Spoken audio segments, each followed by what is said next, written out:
anti-FPL freak here. So we had a bit of a shocker in game week 20, resulting in a slight red arrow to 31st from 28th.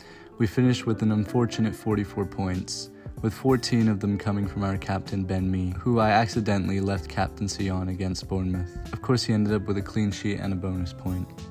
Jose Sa didn't make things any better with a 10-pointer clean sheet and 3 bonus points against West Ham.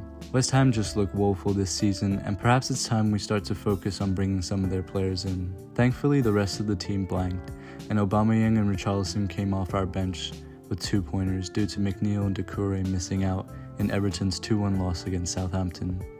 It's not the best start to my transfer of Doucouré. I'm hoping he gets some minutes this week.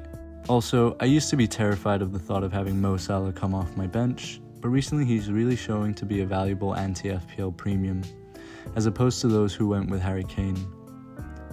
I wonder where Mo Salah went. Let's look at some of the game week scores for the anti-FPL league this week. Donor Cabano has solidified his lead back in first place with an impressive 19 points.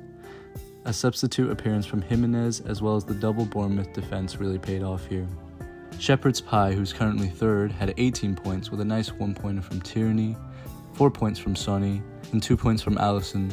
Some risks taken here that definitely paid off. The race at the top of the league is very tight, with only around 20 points separating first and second, and less than 100 points between the top 7.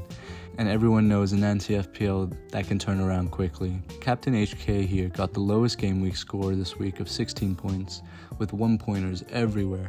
Shout out to Mo Salah as well. On the other side of the spectrum, FPL Boozy had a rough week with a captaincy in Worrell, who kept a clean sheet against Leicester, and a massive 12-pointer from Brendan Johnson, who scored 2 goals. At least Bruno didn't come off their bench. This team had a nightmare of a game week, getting 19 points from Sonny Marsh.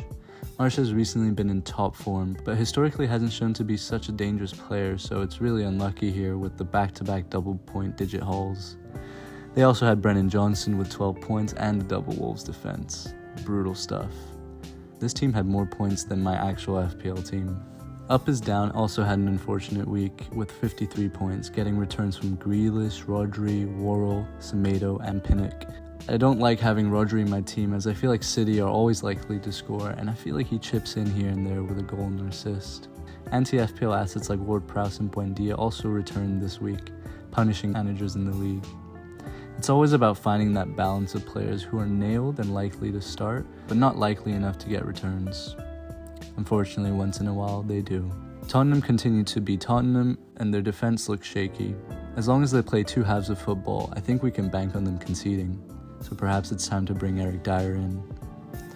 For this game week, the fixtures look quite favourable, as all my defenders look likely to concede, and the others are playing difficult opponents. So let's hope we have a good game week this week and a green arrow. See you next time.